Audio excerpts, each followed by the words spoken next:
Mister, un successo convincente, largo anche nel punteggio, siete partiti con l'handicap, però poi avete recuperato quasi subito. Sì, una vittoria importante contro un avversario forte che ha giocato molto bene, ha impegnato molto la nostra linea difensiva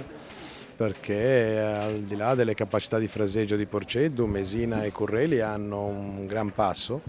e questo ci ha costretto ad alcuni accorgimenti in mezzo al campo che abbiamo cercato di fare, li abbiamo fatti bene, insomma per un'ora abbiamo fatto sicuramente molto bene, però ecco, una vittoria che è importante, al di là del risultato, è importante perché è conquistata con un avversario che secondo me ha un grande valore.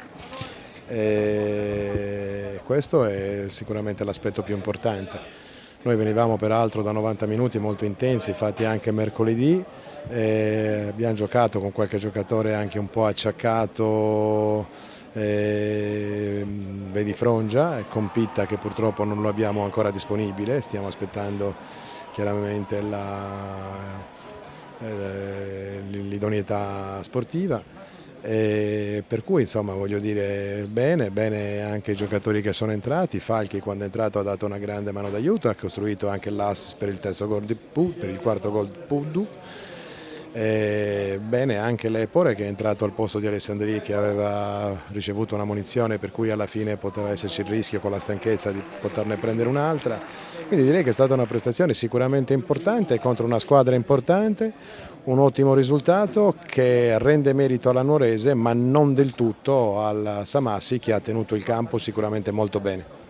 Mister, è un buon Samassi, è passato in vantaggio, poi è uscita fuori la Nuorese. Sì, abbiamo fatto l'1-0, abbiamo avuto la palla anche del 2-0, ha fatto una grande parata dei Liperi su Curreli.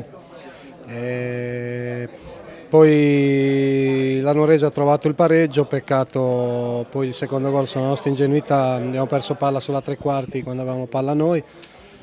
Il calcio è questo, la Nuorese è una grande squadra, ci ha punito al primo errore, ha fatto il 2-1 e poi secondo tempo abbiamo provato a rimettere le cose a posto,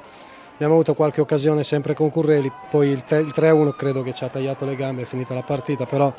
credo di fare i complimenti ai miei ragazzi perché non hanno mollato mai, sono stati in partita, penso che il 4-1 sia un po' severo per quello che abbiamo, per l'impegno profuso in campo. Ecco. Il vostro obiettivo qual è? Il nostro obiettivo è una salvezza prima possibile, siamo partiti per questo, quindi lavoreremo ogni domenica per cercare di migliorare e cercare di portare i punti a casa che alla fine poi contano.